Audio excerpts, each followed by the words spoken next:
Storms moving into the U.S. Northeast have triggered another controversy involving migrants. The New York City administration was forced to evacuate nearly 2,000 migrants. The migrants were evacuated to a high school in Brooklyn on Tuesday night. A combination of snow, rain and strong winds prompted New York City Mayor Eric Adams to clear out the sprawling tent complex. Some areas were hit with heavy snow last weekend, increasing the risk of significant flooding. Earlier, the migrants were being housed at the Floyd Bennett Field. Floyd Bennett Field was a former airport in Brooklyn. Migrants were seen collecting their personal belongings before being transported to the nearby James Madison High School. An aide to the mayor pointed to predicted wind speeds of more than 70 miles per hour as a major cause for concern. Adams' administration has erected the temporary shelter at the airfield in response to the waves of new immigrants arriving in the city. Now, migration from Latin America to the United States continues to be a major concern. It has also become a talking point for the upcoming U.S. presidential elections. A spokesperson for Adams said in a statement that the temporary relocation will continue until conditions stabilize at Floyd Bennett Field. For more on this, we were earlier joined by our correspondent Susan Tehrani from New York. Susan spoke to us about the transfer of migrants to that high school in Brooklyn.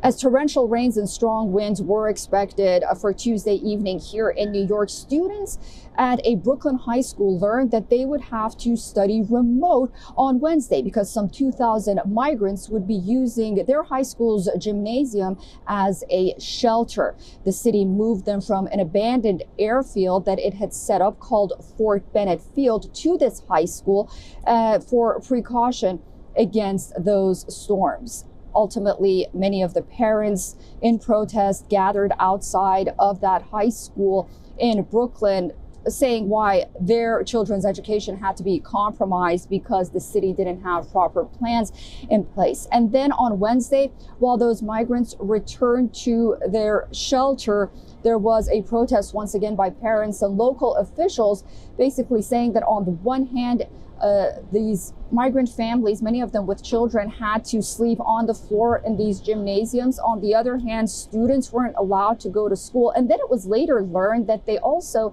while staying home and studying online, didn't actually have a teacher.